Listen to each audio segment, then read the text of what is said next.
This evening, while Delano City Council members and Kern County's district attorney celebrated the swearing in of the new Delano police chief, 23 ABC's Vanya Patino explains why some community members are not content with the hiring of this individual. Community members who demonstrated outside today's ceremony tell me they have been trying to reach City Council since September, when they first learned about the process of hiring the new chief of police. At no point was there a discussion of how we could bring more community input into the conversation of choosing a new board, chief. Delano began their search for a new police chief in July after former police chief Robert Navarez retired. And on Monday, Tyson Davis was sworn in to take over the position.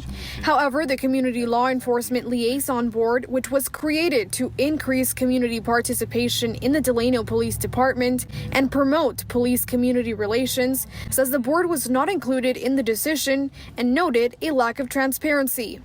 That no one was aware that a process was even happening, that a new chief was going to be sworn in, but they thought the interim chief was it. So how much are you really getting the community input when the community thinks the interim chief is the permanent chief? Delano City Manager Maribel Reina, who oversaw the process, tells 23 ABC an email explaining the interview process was sent to the community organizations who reached out, explaining there were panels made up of representatives from school districts, the Chamber of Local Businesses, Hospital District, as well as CHP, DEA, and City Council members. But those protesting had more concerns than just the process it took to hire the new police chief. Delano is half of the population is undocumented.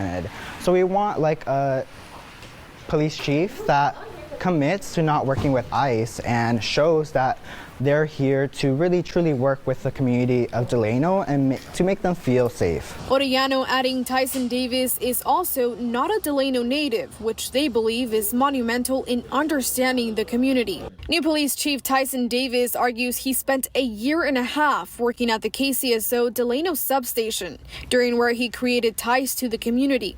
He also acknowledged the challenges ahead. Delano's a large, diverse community. It's growing. There's a lot of activity, many citizens, a lot of people coming into the community for work, driving out of the community.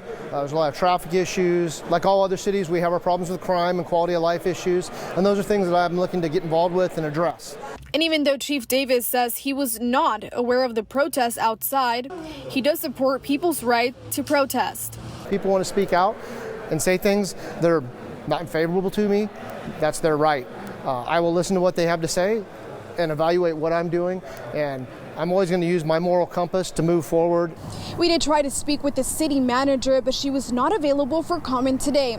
The community organizers tell me they do have a petition going with around 100 signatures from other community members who also feel they were left out. They hope this petition will encourage City Council to restart the process, this time with more community input. As for the chief of police, he says this situation shows communication can be improved. In Delano, Vanya Patino, 23 ABC, connecting you.